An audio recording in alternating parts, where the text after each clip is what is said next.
Let's move on to our second main topic today. Chris, what is our second main topic today? This question comes from Hausin M. Greetings, John. Did you see the deal that Game of Thrones runners David Benioff and D.B. Weiss just made with Netflix? Apparently, there were 6 studios bidding for their services, and Netflix landed them with a deal that in hundreds of millions of dollars to write and produce content for them. What are your thoughts, and do you think this will interfere with their Star Wars film? Thank you. How do you feel about this deal? Well, I'm not surprised. Because lately there have been a handful of, content creators that have been getting big development deals. We've seen, Shonda Rhimes just signed a big development deal. Lord Miller signed a big development deal. It was no doubt that the guys behind Game of Thrones were going to get a big development deal. As a matter of fact, for 3 months, there has been a massive bidding war and sweepstakes to get these guys signed on. According to Deadline, the main players that were been trying and scurrying, trying to get Benioff and Weiss on board included Disney. Can you imagine Benioff and Weiss doing Disney Plus shows? That would have been intriguing. But they were going after them. Amazon was going after them. HBO and Warner Media was going after them. Apple was going after them because, of course, they've got that new, Apple Plus or whatever their stupid name of their service is. So they've got that coming out. Universal and Comcast, they've got their own thing coming. They were going after them as well.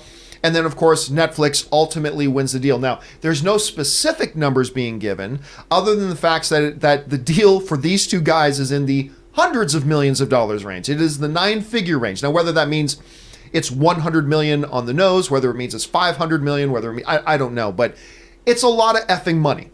It's more money than I currently have. It's, let's just say that. I mean, I have to go downstairs and double check my bank account, but I'm pretty sure, I feel safe in saying their deal is worth more than I will ever have in my entire lifespan, or that of my children, or that of my grandchildren, all combined.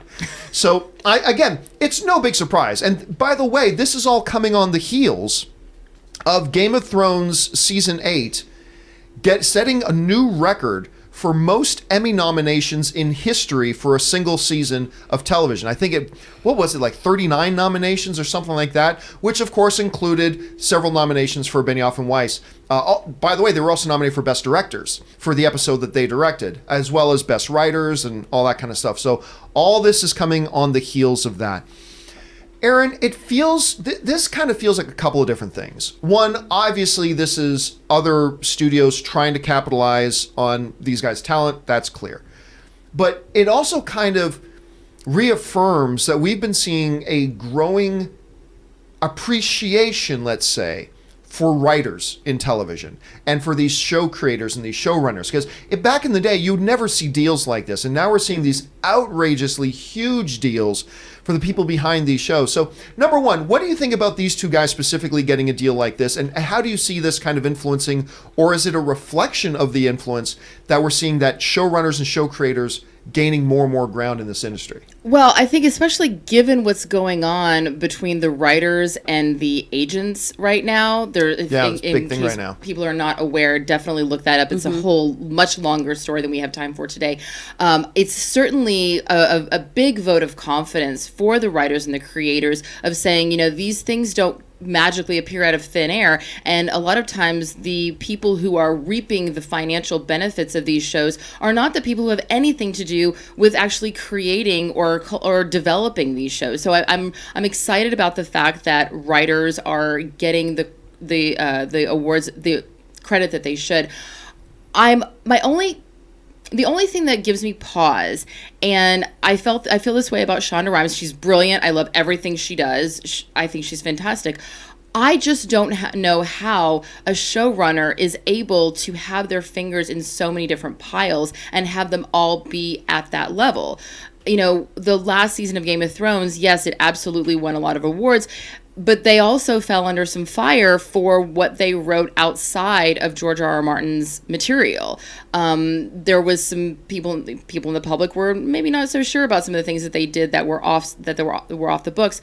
So I'm excited to see what they do. I think that they absolutely are worthy of the financial gains that they're bringing in, and it'll be very interesting to see what they can do with Netflix. And it's clear that Netflix also, when they say that they're scaling back financially on some of their new projects, they're focusing their money into known commodities that they know are going to bring in something bets. good. Yeah.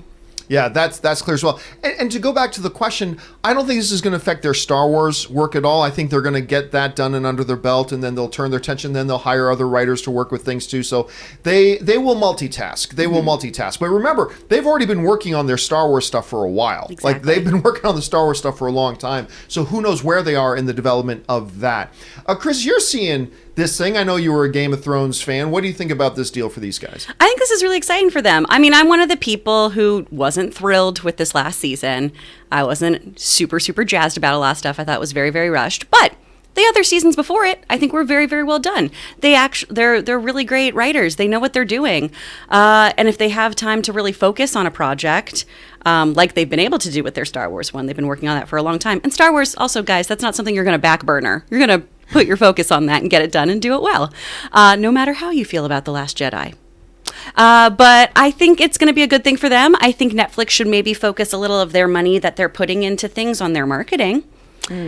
But, And their actors. Yeah, maybe I'll know about a show before it comes out for once. That'd be neat. Instead of it just being like, hey, Chris, maybe you'll watch this. You just finished Narcos. Watch this. I never cease to be amazed how many times I get messages either on Instagram or Twitter from people saying, or here on the show, hey, John, have you been watching this show on Netflix? And I'm like, I've never even heard of it. But you know who doesn't do that?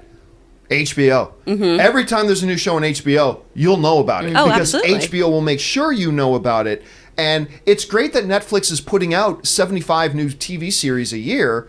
If you don't let anybody know that they're there, what's the point? Exactly. So I do hope they get on board with that. And, by the way, I am one of the people that absolutely adored season 8 of Game of Thrones. Although even I admit it did feel rushed. Shouldn't have been 6 episodes, but I thought it was bloody fantastic. I liked it. But I know a bunch of other people didn't. What do you guys think about this deal? Are you surprised? Are you surprised that all those studios were going after them? Are you surprised by the number they got? Are you not surprised at all? What do you think about all that? Jump down in the comments section below and let us know your thoughts.